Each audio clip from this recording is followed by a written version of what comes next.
आपल्यापासून थोडं बोलायचं होतं. सुनबाईंनी रवानगी केली वाटतं राजे तुमची. बहुतेक शब्द आमच्या तोंडातून निघाले पण सगळ्याच्या प्रकाराबद्दल बोलतात होय. जाऊ द्या राजे, ती गोष्ट आम्ही केव्हाच विसरलो. पण आपल्याला राग आला असेल म्हणून राज्य करत्या माणसाला असं पदोपदी रागवून चालत नाही राजे. तुम्ही फार फार रागवता शंभर राजे. नाही आबासाहेब. नाही नाही नाही नाही, माणसानं रागवावं पण राग ओठापुरती ठेवावं, ओठापासून रागवू नये. काय पंत? अगदी लाख मुळाची गोष्ट बोललात महाराज. आता हे अण्णाजी कधी कोणावर रागवतात का पहा बरं. म्हणजे महाराज, जिथे रागवायला पाहिजे तिथं सुद्धा रागवत नाही. मग प्रभाव व्हायचे सुभेदार खुशाल आमचा हुकूम थोडकावून लावतात, ऐवज आणि गल्ला अदा करत नाही. आणि तेच सांगत होतो मी अण्णाजींना, आपला थोडा गैरसमज होतो. गैरसमज?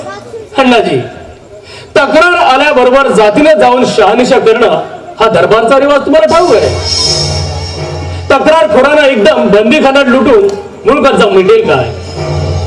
अण्णाजीच्यावर आमचा तोच दावा होता आबासाहेब. शृंगार किल्ल्यात जाऊन अण्णाजीने जातीने शहानिशा केली असती तर जातीने जाऊन शहानिशा करणं म्हणजे प्रजेला केवळ अभयदान सुटणं नव्हे राजे.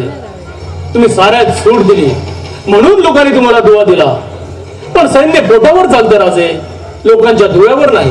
आम्ही तेच म्हणत होतो महाराज, मोठमोठ्या मोहिमा खबरदारीने चालवायच्या, म्हणजे कर वसुली झालीच पाहिजे.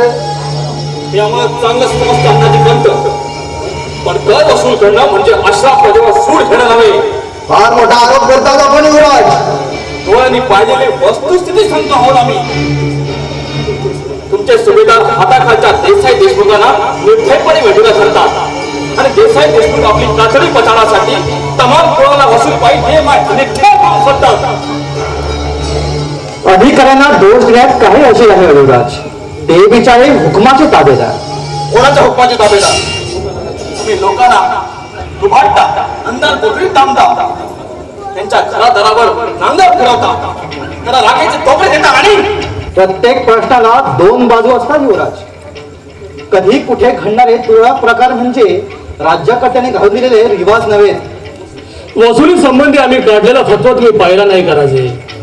आबासाहेब, आपला फतवा राहिला केवळ सुभेदारांच्या दप्तरात पडतो. प्रत्यक्षात या राज्यातल्या अधिकाऱ्यांनी मोंगलपणे अशी आमच्या प्रजेला कक्षात घातली आहे. आमच्या अधिकाऱ्यांच्या विमानाची अशी संभावना होणार असेल तर महाराज. राजे, तुम्ही अजून लहान आहात. तुमच्या गरम रक्तातला उत्साह आणि आवेश आम्हाला कळतो. आम्ही तुमच्या वेळी होतो त्यावेळी पदोपदी असेच भडकून जात होतो. पण राजे, अनुभवानं मी एक गोष्ट शिकलो, जशी माती तशा मूर्ती घडतात. शासनकर्ते कुठून आबाळातून तर पडत नाहीत.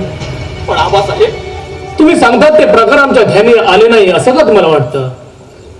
पण राज्य करायचं म्हणजे माणसं राजी राखावी लागतात. हळूहळू त्यांना आकार द्यावा लागतो. एका रात्रीत कुठून रामराज्य तर अवतरत नाही राजे. महाराज, आपण मोहिमेवर निघण्यापूर्वी एका बाबी संबंधी खुलासा व्हावा असा अष्टप्रधानांचं अर्ज आहे. खुलासा? कशाबद्दल खुलासा? आपल्या गैरहजेरी रायगडाची मुक्त्यारी जर युवराजांच्याच कडे राहणार असेल. छत्रपतींच्या गैरहजेरीत ही मुक्त्यारी जन्मसिद्ध हक्काने युवराजांकडे होते हे प्रधानमंडळाला फक्त ठाऊक आहे. मग आजच हा खुलासा मागायचं कारण?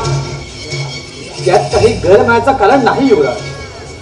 प्रधानमंडळातले मुत्सद्दी जुन्या परंपरेत वाढलेले, त्यांना तुमचे हे नवीन विचार केले नाही तर पावलं पावली खीळ पडायची नाही का?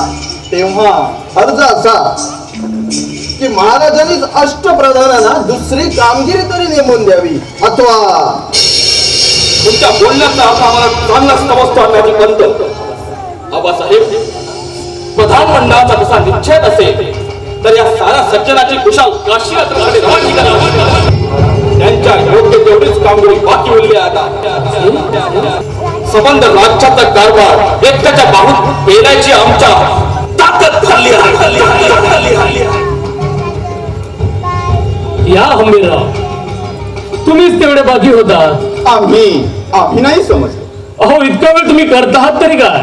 घटका भरात आपल्या सैन्याची पहिली तुकडी गडाखाली कूच करणार ते. अहो, इथं केवढी झुंबड उडाली आहे आणि तुम्ही मोहिमेची क्षुद्रबात काय बोलता? बर तर हे पंत, हे अण्णाजी यांच्या पांढऱ्या केसावर जाऊ नका तुम्ही. तांबड्या मातीत उतरला तर तुम्हाला देखील चितपट करण्यात के पेज आहेत त्यांच्या पगडीत. महाराज, आमचं काही चुकलं असेल तर. आणि शंभूराजाबद्दल तर बोलायलाच नको. त्यांना वाटतं की 10 हत्तीचं बळ संचालय आपल्या अंगात. नुसतं वाटतं नाही आबासाहेब, आमची खात्री आहे की पण हत्ती फार चतुर असतो नाही. उठल्या सुटल्या दिसेल त्याला धडक देत सुटत नाही तो. पण आबासाहेब मग बोला हंबीरराव, तुम्ही कोणत्या बाजूने उतरणार या झुंजीमध्ये? आम्ही आपले दुरून बघतो आहोत तेच ठीक. हंबीरराव, दुरून मजाक बघायचं भाग्य तुम्हाला फार दिवस लाभायचं नाही बरं का. महाराज मस्करी सोडून द्या मंडळी. क्षणभर भविष्यातल्या ललिताचे राग रंग न्यायत होतो आम्ही. राजे, आमच्या मनात एक कल्पना डोकावली. पहा तुम्हाला रुचते का ती. कोणती कल्पना आबासाहेब? पंत, अण्णाजी, तुम्ही देखील विचार करा. आपल्या राज्यातल्या सगळ्या सुभ्यांचे कारभार अद्याप पुरते सुधारले नाहीत हे आपल्याला मान्य आहे.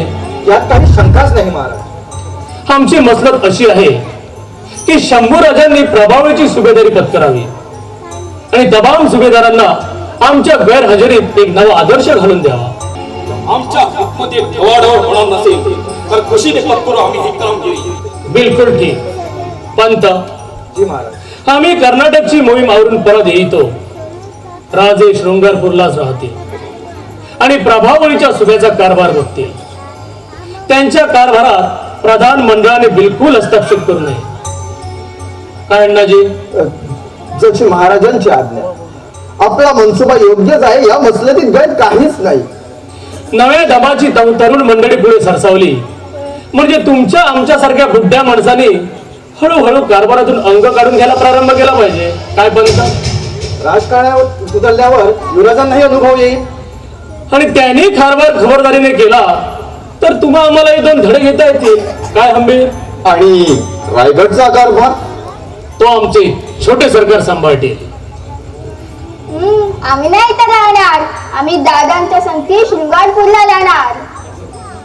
मग आबासाहेब आणि मासाहेब चांगला नेते बरं देतील. शिवाय दुपारचा थाळा बंद, गडाचे दरवाजे देखील बंद. मग काय, जाळीत शिरून करवंद खायला संगती दादा देखील नाही. म्हणजे आबासाहेब, राजे आम्ही नाही सांगितलं. हा, आबासाहेबांना देवीचा एकदम दृष्टांत झाला. शंभूराजे, सुनबाईंचा विचार घ्या आणि आता एकदम पुढच्या तजवीजीला लागा. राजे, आम्ही परत येतो हुशारीने. असा तुमच्या कारभारावर आमचे डोळे खेळून आहेत, याद ठेवा. जी आबासाहेब.